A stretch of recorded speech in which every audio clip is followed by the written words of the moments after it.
जय श्री कृष्णा। हिंदू धर्म में भगवान श्री कृष्ण के जन्मोत्सव यानी जन्माष्टमी का पर्व बड़े ही धूमधाम के साथ मनाया जाता है। श्री हरि के 8वें अवतार भगवान श्री कृष्ण का जन्म भाद्रपद माह की कृष्ण पक्ष की अष्टमी तिथि को रोहिणी नक्षत्र में हुआ था। इस वीडियो में हम जन्माष्टमी कब है तथा जन्माष्टमी व्रत कथा के बारे में जानेंगे, साथ ही जन्माष्टमी व्रत कथा सुनेंगे। चलिए शुरू करते हैं। जन्माष्टमी का पर्व अष्टमी तिथि और रोहिणी नक्षत्र के योग से मनाया जाता है। इस साल अष्टमी तिथि और रोहिणी नक्षत्र का संयोग दो अलग अलग दिनों में पड़ रहा है, जिसके कारण 2 दिन जन्माष्टमी मनाई जा रही है। पंचांग के अनुसार 15 अगस्त को अष्टमी तिथि देर रात 11:49 पर शुरू होगी। वहीं इसका समापन 16 अगस्त को 9:34 पर होगा। ऐसे में 15 अगस्त को कृष्ण जन्माष्टमी का पर्व मनाया जाएगा और वैष्णव जन इसे 16 अगस्त उदया तिथि के अनुसार मनाएंगे। शास्त्रों के अनुसार भगवान श्री कृष्ण का जन्म अष्टमी तिथि की मध्य रात्रि में हुआ था। इसीलिए जिस दिन मध्य रात्रि में अष्टमी तिथि पड़ती है, उसी दिन जन्माष्टमी का व्रत और पूजा करना शुभ माना जाता है। अपनी परंपरा और मान्यता के अनुसार आप 15 या 16 अगस्त को जन्माष्टमी मना सकते हैं। पूजा विधि: घर में एक सुंदर झांकी सजाएं और उसमें बाल गोपाल को पालने में विराजमान करें। उसके बाद बाल गोपाल को दूध, दही, घी, शहद और गंगा जल से बने पंचामृत से स्नान कराएं। स्नान के बाद बाल गोपाल को नए वस्त्र पहनाएं और उनका भव्य श्रृंगार करें। भोग में माखन, मिश्री, पंजीरी, खीर और पंचामृत शामिल करें। विधि विधान से पूजा करें, भजन कीर्तन करें, कान्हा के मंत्रों का जाप करें और पूजा का समापन आरती से करें। मध्य रात्रि में पूजा और आरती के बाद प्रसाद से व्रत खोलें। इस दिन ज्यादा से ज्यादा दान पुण्य अवश्य करें। श्री कृष्ण जन्माष्टमी व्रत कथा। आज की इस पावन बेला पर हम आपको सुनाने जा रहे हैं एक अद्भुत, प्रेरणादायी और मन को मोहने वाली कथा, जिसे सुनकर आपके जीवन के सारे दुख, कष्ट और पाप समाप्त हो जाएंगे और श्री कृष्ण की कृपा आप पर बरस पड़ेगी। कहा जाता है, जन्माष्टमी का व्रत सभी व्रतों का राजा है। एक जन्माष्टमी का व्रत पूरे वर्ष के सभी व्रतों के बराबर पुण्य देता है।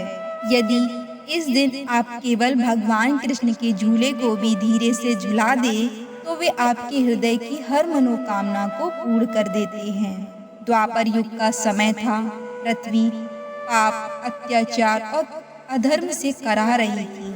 गौ माता का रूप धारण कर पृथ्वी देवताओं के साथ ब्रह्मा जी के पास पहुंची और सभी ने मिलकर कहा, प्रभु हमें बचाइए, धर्म की रक्षा कीजिए। ब्रह्मा जी ने क्षीर सागर में भगवान विष्णु का स्मरण किया। शेषनाग की सैया पर विराजमान भगवान विष्णु ने आश्वासन दिया, मैं शीघ्र ही अवतार लूंगा, कंस के अत्याचारों से पीड़ित जनों को मुक्त कराऊंगा। और फिर वही समय आया।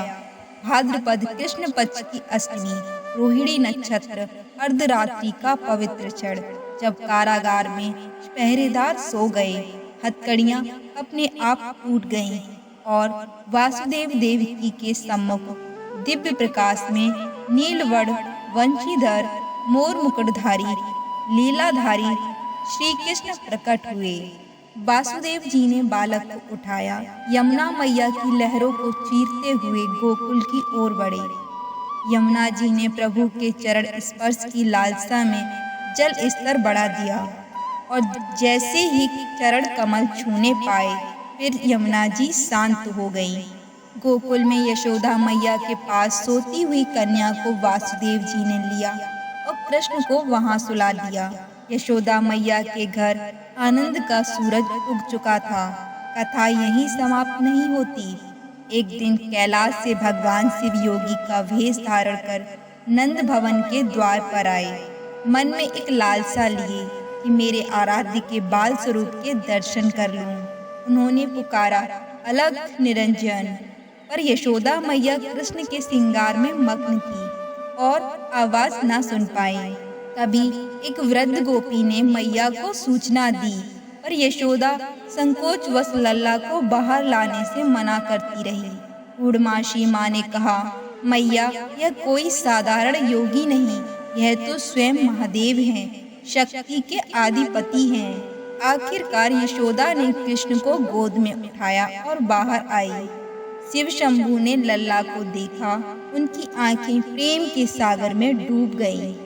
वे बस निहारते रहे जैसे कोई चकोर चंद्रमा को देखता हो। शिव बोले, मैया, हीरे मोती मेरे लिए पत्थर समान हैं।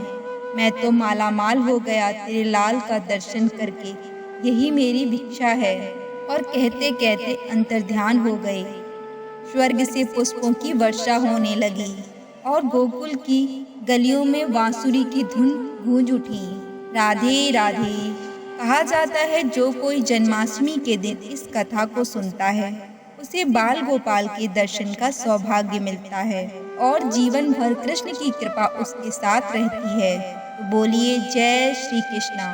राधे राधे भक्तों, यदि कथा ने आपके हृदय को छू लिया हो तो इसे अपने मित्रों और परिवारजनों के साथ अवश्य साझा करें और बाल गोपाल की कृपा आप पर और आपके परिवार पर बनी रहे। राधे राधे। जय श्री कृष्णा।